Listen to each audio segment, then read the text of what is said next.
یہ بہت دنوں کی بات ہے.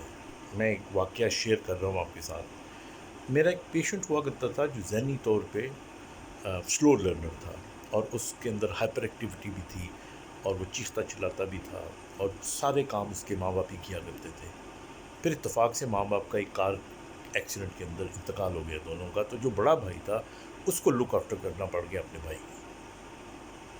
وہ بھائی کہتا ہے کہ میں نے نوٹ کیا کہ ظاہر ہے ماں باپ کے انتقال کے بعد بچے کے اندر ایموشنل پرابلمس تو آئے، لیکن ایک خاص چیز میں نے یہ نوٹ کی کہ یہ اس طرح بیہیو کرتا ہے جس طرح میں اس سے نفرت کرنا شروع کر دوں. یہ مجھے بار بار تنگ کرتا ہے، یہ مجھے بار بار اریٹیٹ کرتا ہے. بھائی کہنے لگا کہ میں اصل میں اٹلی جانا چاہتا تھا، اور میں نے اپنا جو ایجنٹ تھا اس کو پیسے بھی جمع کرائے تھے. اب مجھے یہ پتہ لگا کہ جب ظاہر پیرنٹس نہیں رہے تو میں نے اس کو لک آفٹر کرنا ہے، تو میرا وہ پروگرام پوسٹ پون ہو گیا، یا ختم ہو گیا، یا رک گیا، اور میں اس کی وجہ سے بڑا افسردہ تھا. بھائی کا بیہیویئر خراب ہوتا گیا. بھائی جو تھا وہ ذہنی طور پہ تو پسماندہ تھا ہی. کہتا ہے ایک دن کیا ہوا، 3-4 مہینے جب گزر چکے تھے، تو ایک دن کیا ہوا کہ اس نے، جب میں اس کے قریب گیا تو اس نے میرے منہ پہ تھوکا اور میرے بال پکڑ کے کھینچے اور زور سے کھینچے. میں نے بہت کوشش کی چھڑانے کی. الٹیمیٹلی ایک گلدان پڑا ہوا تھا، کہتا ہے میں نے اٹھا کے اس کے سر پہ مارا، اور اس کے بعد وہ بے ہوش ہو گیا. میں ہاسپٹل لے کے گیا، اینڈ ہی الٹیمیٹلی ڈائیڈ. کہتا ہے مجھے بڑا دکھ تھا، میں کسی کو بتا بھی نہیں سکتا تھا، یہ مجھے ہی پتا تھا کہ کیا کیا ہے میں نے.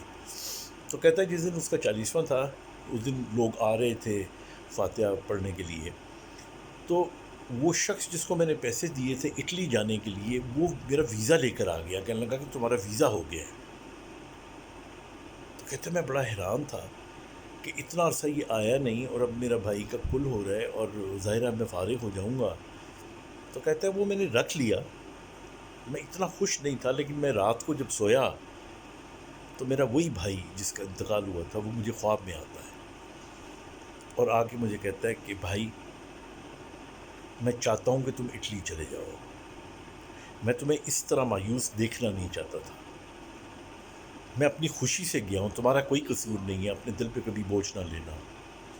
اور اس طرح کہتا ہے جب میری آنکھ کھلی تو مجھے احساس ہوا کہ ایسے افراد میں، خواتین و حضرات، ان لوگوں میں جو روحانیت ہوتی ہے اس کا لیول بہت اونچا ہوتا ہے. جتنا طور پہ آپ شعوری طور پہ مضبوط یا اپنے آپ کو اونچا لے کے جاتے ہو، روحانیت ان لوگوں میں ان کے مقابلے میں زیادہ ہوتی ہے جنہیں ہم پسماندہ کہتے ہیں.